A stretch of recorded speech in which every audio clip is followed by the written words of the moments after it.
नमस्कार दोस्तों, किसी ने सही बात कही है कि बदन मेरा मिट्टी का है, सांसें मेरी उधार है। घमंड करूं तो किस बात का, यहाँ हम सब तो किराएदार हैं। ये कहानी एक योद्धा के जीवन से प्रभावित एक मोटिवेशनल स्टोरी है जो आपको अपनी जिंदगी को देखने का एक नया नजरिया सिखाएगी। बहुत समय पहले की बात है।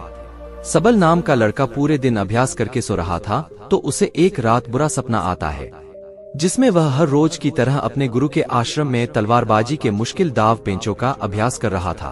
उसका अभ्यास अच्छा चल रहा था, लेकिन जैसे ही वह एक ऊंची छलांग लगाकर जमीन में वापस आता है, उसका एक पैर टूटकर कांच के टुकड़ों की तरह बिखर जाता है। उसकी ऐसी हालत देखकर सभी लोग डर जाते हैं, लेकिन एक रहस्यमय आदमी बड़ी शांति से उन टुकड़ों को इकट्ठा करने लगता है, जिसने काले रंग के जूते पहने हुए थे। सबल घबराकर नींद से जाग जाता है। उस समय रात्रि से सुबह होने वाली थी और वह खुद को शांत करने के लिए बाहर टहलने निकल जाता है। कुछ देर चलने के बाद वह एक पुराने घर के बाहर आकर रुक जाता है और उसके बाद पेड़ के नीचे जाकर बैठ जाता है।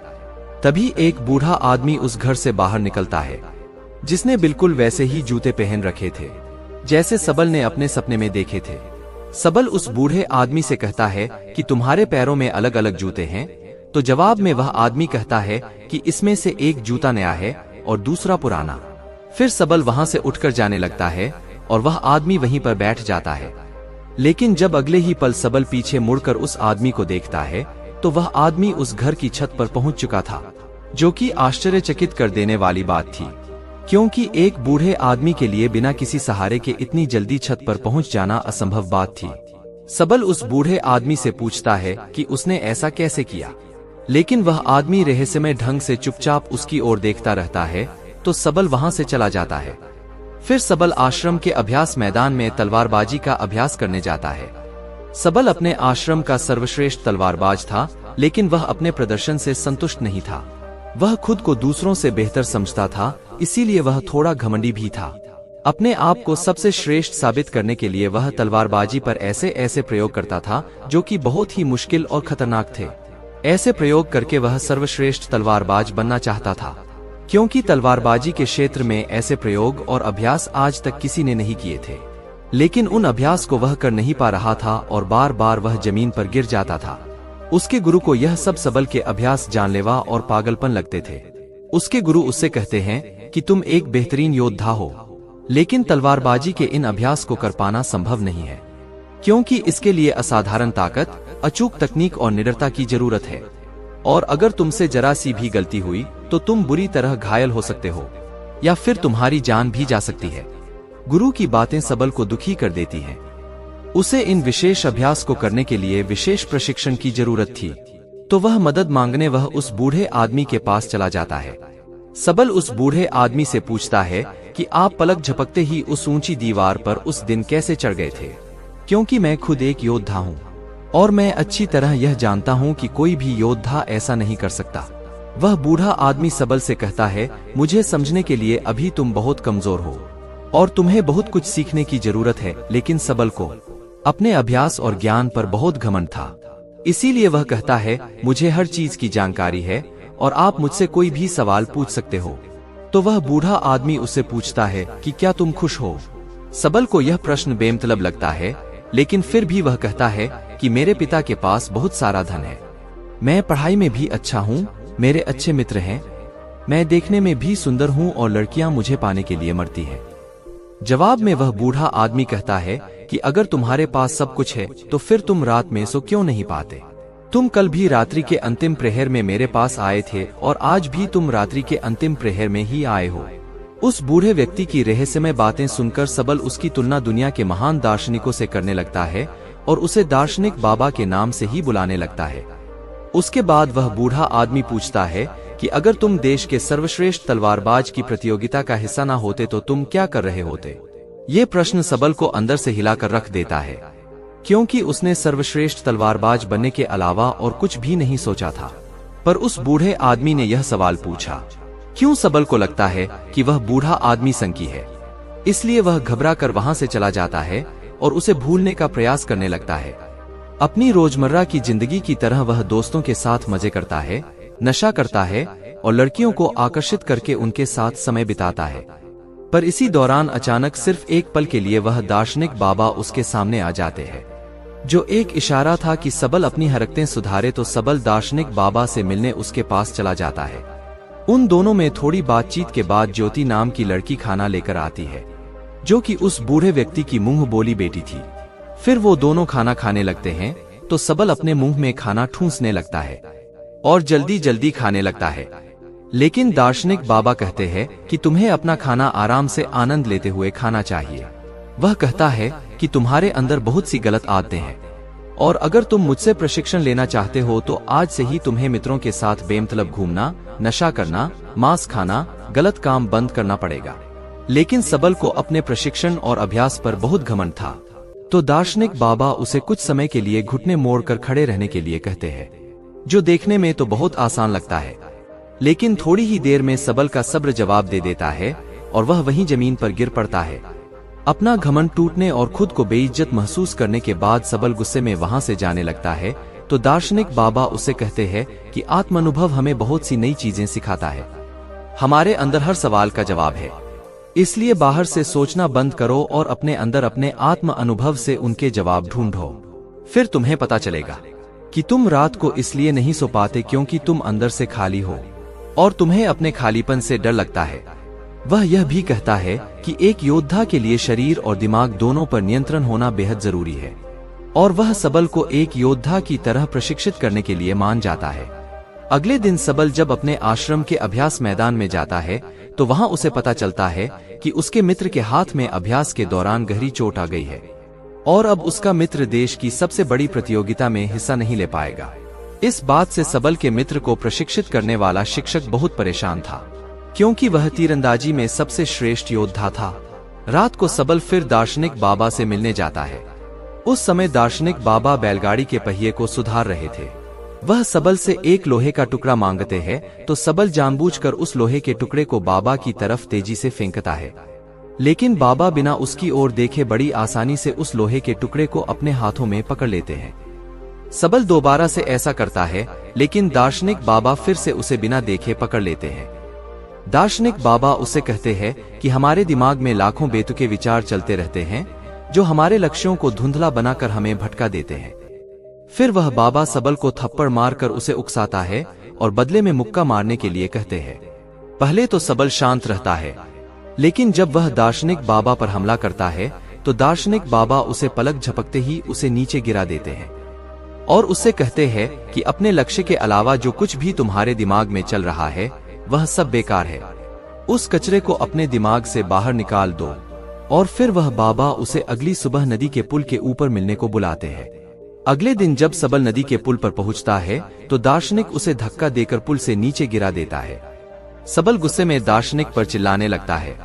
तब दार्शनिक कहता है, जिस पल तुम नीचे गिर रहे थे उस पल तुम्हारा दिमाग बिल्कुल खाली था, अब फिर से उसमें कचरा भर चुका है। सबल गुस्से में कहता है कि मेरे दिमाग में कोई कचरा नहीं भरा है। तो दार्शनिक सबल के दिमाग पर नियंत्रण करके वह सब देखने लगता है जो उसके दिमाग में चल रहा था।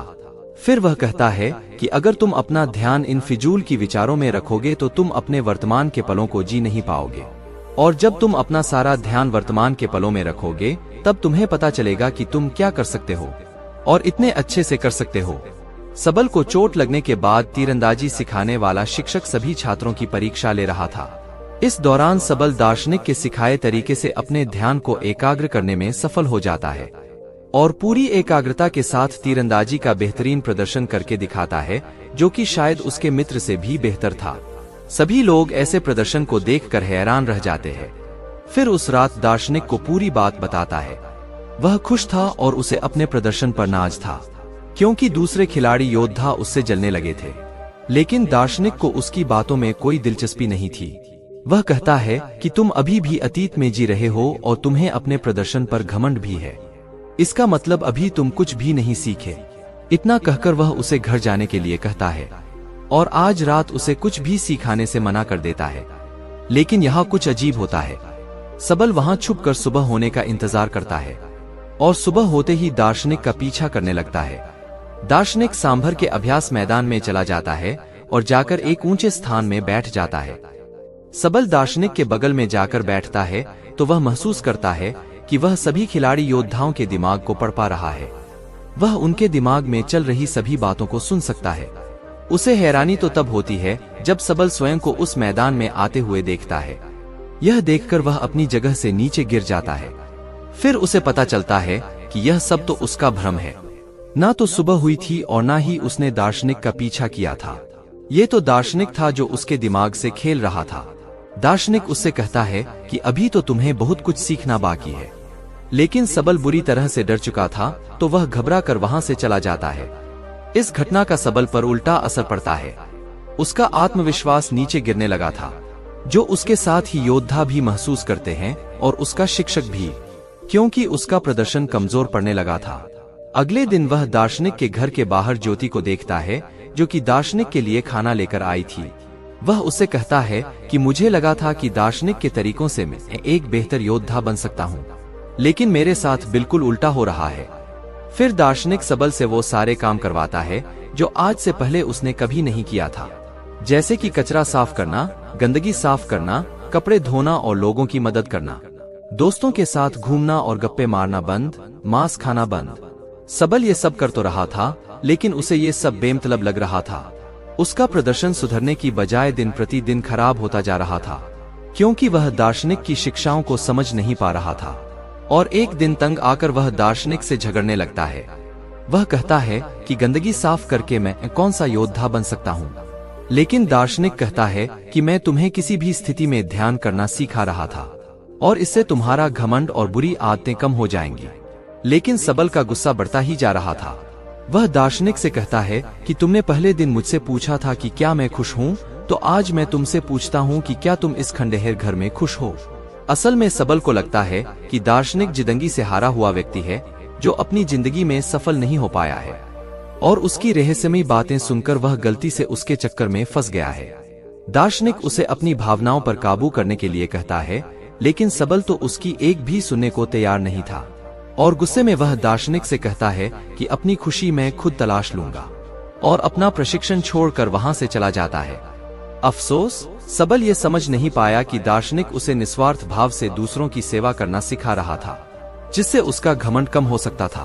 खैर, सबल ने अपनी पुरानी दिनचर्या को वापस अपना लिया था, जैसे नशा करना, मांस खाना, दोस्तों के साथ बेवजह का समय बर्बाद करना, लड़कियों को आकर्षित करके उनके साथ समय बिताना, और दूसरों से श्रेष्ठ दिखने के लिए जानलेवा अभ्यास करना।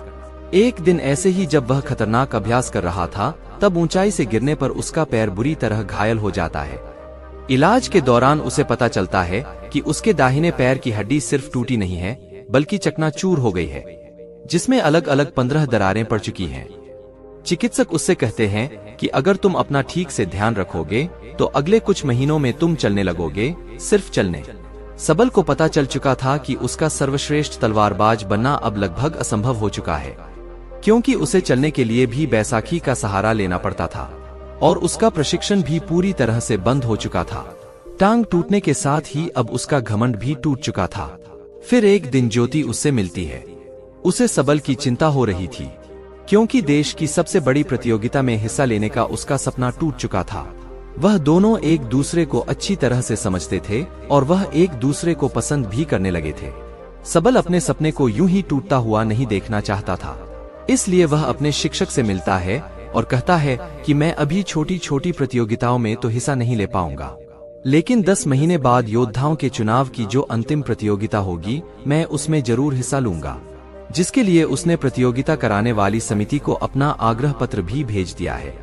लेकिन शिक्षक को उसकी हालत देखकर लगता है कि सबल अब कभी भी प्रतियोगिता में हिस्सा नहीं ले पाएगा, क्योंकि उसके पैर की हड्डियां टूटी हुई हैं और अब उसका प्रशिक्षण भी बंद हो चुका है। अपने सपने को टूटता हुआ देखकर सबल गुस्से से भर जाता है और घर जाकर तोड़ फोड़ करने लगता है। ये दौर उसकी जिंदगी का सबसे मुश्किल दौर था। उसका सब कुछ बर्बाद हो चुका था। अब उसके जिंदा रहने का कोई मतलब नहीं था, इसलिए अपनी जिंदगी खत्म करने के लिए वह एक ऊंची पहाड़ी पर चढ़ जाता है। इससे पहले कि वह नीचे कूद पाता, वहां कुछ अजीब होने लगता है। उसे एक इंसान नजर आता है, जो कोई और नहीं बल्कि उसी की बुरी परछाई थी। वह परछाई उसके घमंड, उसके गुस्से, उसके डर, उसके संदेह और उसके अंदर चल रही उथल पुथल को दर्शाती है। वह कोई और नहीं बल्कि उसी के अंदर का शैतान था। जो सबल को नीचे कूदने के लिए उकसा रहा था। यहाँ सबल समझ जाता है कि अगर वह अपने अंदर की सभी बुराइयों को खत्म कर देगा तो उसके अंदर शांति आ जाएगी। तभी वह शैतान नीचे गिरकर हमेशा के लिए खत्म हो जाता है। लेकिन यह सब तो बस उसका एक सपना था। वह शैतान तो अभी भी उसके अंदर ही था। उसने सपने के जरिए अपनी जिंदगी की सच्चाई को देखा था, तो मदद मांगने वो उस दार्शनिक के पास चला जाता है। सबल दार्शनिक के पास जाकर रोने लगता है। दार्शनिक उससे कहता है कि हर चीज का एक मकसद होता है। अब तुम्हें अपने सवालों के जवाब अपने अंदर से ही ढूंढने पड़ेंगे, और जब तक तुम्हें अपने अंदर से कोई खास जवाब नहीं मिलता तब तक तुम उस पेड़ के नीचे बैठे रहो। सबल पेड़ के नीचे बैठकर सोचने लगता है। उसके पास समय तो बहुत था, लेकिन वह क्या सोचे उसे यह पता नहीं था। वह बार बार अपने नए जवाब के साथ दार्शनिक से मिलता, लेकिन हर बार दार्शनिक उसके जवाब से संतुष्ट नहीं होता था और उसे वापस भेज देता था। फिर सारी रात सोचने के बाद जब सुबह वह एक नई शादीशुदा जोड़े को देखता है तो उसे अपना जवाब मिल जाता है। फिर सबल दार्शनिक के पास जाता है और कहता है कि हमारी जिंदगी का एक एक पल बहुत खास है, हमें अपनी जिंदगी की कद्र करनी चाहिए। उसका यह जवाब सुनकर दार्शनिक खुश हो जाता है। सबल को अपनी जिंदगी की कीमत पता चल चुकी थी। अब ऊंचाई से कूदने के विचार उसके दिमाग में नहीं आएंगे। दार्शनिक के साथ रहते हुए वह बहुत सी नई बातें सीखता है। दार्शनिक उसके अंदर फिर से जीने की आशा भरता है और अपनी जिंदगी फिर से शुरू करने के लिए उसे तैयार करता है। फिर एक दिन सबल अपने मित्रों से मिलता है और अतीत में अपने बुरे व्यवहार के लिए उनसे माफी मांगता है। उसके मित्र सबल का यह रूप देखकर हैरान रह जाते हैं। दार्शनिक के विचारों ने सबल को पूरी तरह से बदल दिया था, और एक दिन सबल दार्शनिक से कहता है कि वह उसी की तरह लोगों के निस्वार्थ भाव से सेवा करने के लिए तैयार है।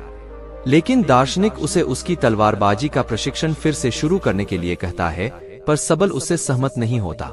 वह कहता है कि मेरे पैर की हड्डी टूटी हुई है, मैं यह नहीं कर सकता। दार्शनिक कहता है कि एक योद्धा कभी भी अपनी जीत या श्रेष्ठता की चिंता नहीं करता। उसे जो काम सबसे प्यारा है वह उसे करता रहेगा, चाहे उसमें उसकी जान ही क्यों ना चली जाए। फिर दार्शनिक उसे अभ्यास के लिए एक छोटे से मैदान में ले जाता है, जिसे उसने तब तैयार किया था जब सबल घायल होकर बिस्तर में पड़ा था। अपने पैर में 15 चोटें होने के बाद भी सबल पूरी मेहनत और लगन से अभ्यास करता है और खुद को आने वाली प्रतियोगिता के लिए तैयार करता है। और एक दिन जब वह अभ्यास के लिए अपने पुराने आश्रम में जाता है तो उसे देखकर उसके साथी योद्धा और शिक्षक हैरान रह जाते हैं। लेकिन सबल की परेशानी तो तब बढ़ती है जब उसका शिक्षक उसे एक चिट्ठी देता है। प्रतियोगिता आयोजित कराने वाली समिति ने सबल की प्रतियोगिताओं में हिस्सा लेने के लिए मना कर दिया था। समिति ने सबल के चिकित्सकों से बात की। उन्होंने सबल के शिक्षक से भी पूछा, लेकिन शिक्षक ने सबल को अपने घमंड में आकर जानलेवा अभ्यास करते हुए देखा था।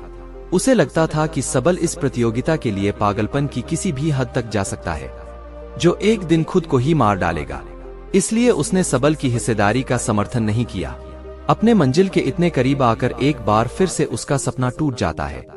दार्शनिक उससे कहता है कि कोई भी असहमति पत्र तुम्हें रोक नहीं सकता, तुम वह करते रहो जो तुम्हें अच्छा लगता है।